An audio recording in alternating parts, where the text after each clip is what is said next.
روزه می شود که من دیگر آنلاین نیستم. بسیاری دوستان فکر می کنند که من وقت ندارم و شاید تلفنم پول ندارد. یک خیلش پروای ما هم ندارد و یاد هم نمی کنند.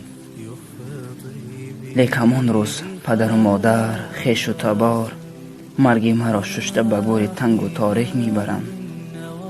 با گریه و ناله اما رسمی من می ماند و سیت خالی هم. دوستان، نه تنها من بلکه شما نیست. برخیز که این عمر تو چون باد روان است. برخیز که این عمر تو چون باد روان است. بنگر که اجل از پی هر پیر و جوان است.